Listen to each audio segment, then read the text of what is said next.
Ny fotoanan'ny vehivavy zany a de manomboka amin'ny andro voalohan'ny fahatombolana, zany hoe manomboka ilay misy rà iny a, de mifarana rehefa tena alohan'ilay hisy rà manaraka indray. Zany hoe ohatran'ny karazana cycle ilay izy, ohatran'ny karazana faribolana anankiray izy a, manomboka eo amin'ilay misy rà, de avy eo mijanona ilay rà de mandrapahatonga any amin'ilay rehefa ho avy indray ilay rà. Matetika ilay izy 24 andro kanefany a tsy 24 andro foana fa ny antonony zany io 24 andro io, fa misy ny fohy noho ny 24 andro a, de misy ny 24 andro, io zany ataontsika hoe antonony, ary misy kosa ny lava noho ny 24 andro. Raha ohatra zany ka hoe raisitsika ny isan'andro anaky 5/telopolo dia misy ny atao hoe fohy, misy ny antonony, misy ny lava. Ny fohy de eo amin'ny 220 andro eo, ny antonony moa le tenentsika hoe 20 a, ary ny lava de mahatratra hatrany amin'ny 5/telopolo andro.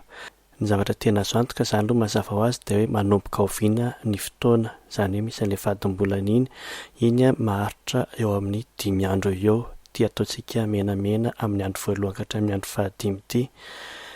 De ny zavatra azo antoka faharoa de hoe ny fahatongavan'ny atody, zany hoe ny ovulation, izay anapazan'ny ovaire na ny tranon'atody ny atody dia ao amin'ny 14 andro alohan'ny voalohan'ny fahatombolana.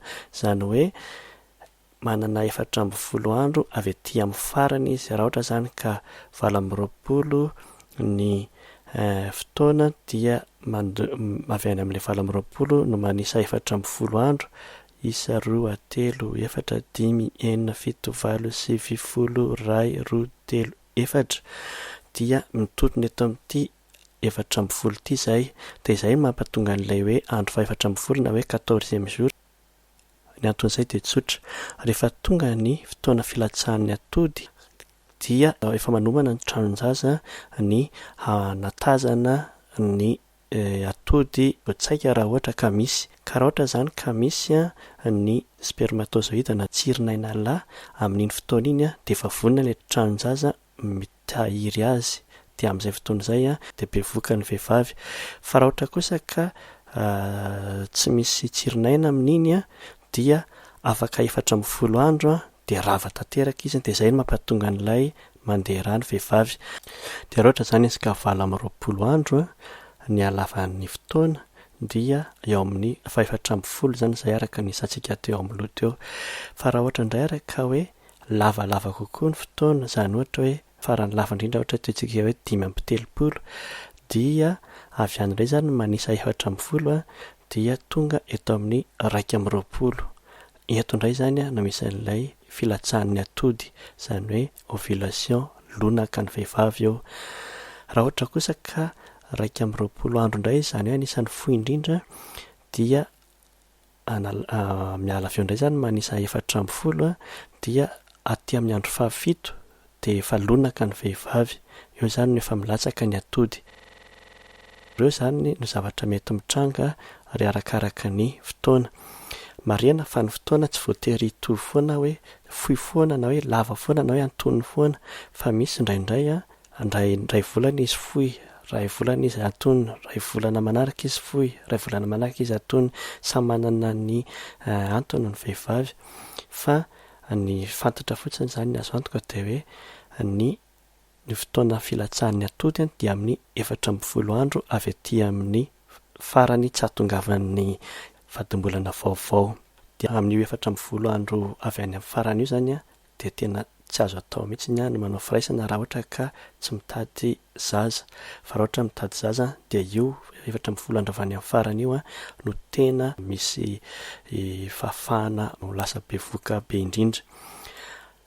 Manodidina an'io koa nefa mbola misy andro mety hahabevohoka, de tsy inona zany fa 2 andro na 3 andro mialoha sy 2 andro ao aoriana. Inona ny anton'izay? Ny anton'izay de zao: ny tsirinain'ny lehilahy dia manana fetrany eo amin'ny 3 andro eo. Dikan'izay raha ohatra ka tonga aloha le tsironaina, izany hoe tonga dia amin'ny andro faha5 na faha6 alohan'ny farany, izany hoe alohan'le andro ilatsany atody, dia mbola tratran'le atody ao izy, izany hoe mbola tsy maty izy fa mbola tratran'le atody ao, dia mbola misy indray ny fitsahana. Ary ny an'ny vehivavy indray dia maharitra eo amin'ny 2 andro aorinan'ny filatsany atody ny fahavelomany. Ka raha ohatra izany ka hoe tonga izy latsaka izy amin'ity andro anankiray ity, jeretsika hoe 4 fa 4 dia mbola maharitra hatrany amin'ny faha9 any izy vao maty. Dia izay raha ohatra ka amin'ny andro faha9 izany ianao no misy firaisana, misy fitsahana, dia mbola bevohoka mipetraka ihany ny zaza. Izay izany no tenenina hoe alohan'io andro latsany atody io sy aorinan'io, izany hoe 3 andro 4 andro alohan'io sy 3 andro 2 andro aorinan'io dia mbola mety hipetraka ny zaza. Dia dikan'izay raha ohatra ka fohy ny sikla, izany raha fohy ny fotoananao dia aty amin'ny vita mihitsy ny fahatombolana dia efa mety hipetraka sahady ny zaza raha ohatra ka misy ny firaisana. Ary aorinan'izay dia mbola misy andro anaky 3-4 izay mampipetraka ny zaza. Raha ohatra indray koa ka lava, ohatra amin'ity 5-30 andro ity, dia eo amin'ny andro faha9 na faha20 dia efa mety hipetraka ny zaza. Ary ary ety amin'ny andro faha13 ka faha14 koa dia mety hipetraka ny zaza. Dikan'izay izany raha ohatra ka ny eritreritra ny hoe lava ny sikla kanefa lasa fohy tampoka, dia bevohoka ianao raha ohatra ka ato amin'ny andro faha13 manao. Izay izany no atahorana. Dia toy izany ihany koa raha mieritreritra ianao hoe fohy ny sikla dia aty amin'ny andro faha14 aty amin'ny faha5 na faha9 aty manao, kanefa ny kaila izy noho ny zavatra niseho tampoka amin'ny fiainanao dia lasa lava tampoka, dia mbola bevohoka ihany koa ianao. Izay izany mampatonga an'ilay izy hoe tsy tena misy ny fotoana izay tsy hahabevohoka ny olona anankiray, satria raha ohatra ka tena mijanona ho 20 foana io, na hoe mijanona ho 20 foana, na hoe 30 foana, dia fantatrao izany hoe aty amin'ny andro fahazao izany no afaka tsy bevohoka. Fa ankoatran'izay raha vao miovaova fotsiny io indraindray fohy indraindray lava, dia sarotra be mihitsy ny mahafantatra anazy. Izay izany no tena antony mampatonga an'ilay izy hoe raha ohatra ka tsy teo bevohoka dia ny aza manao ihany no tena fanafodiny.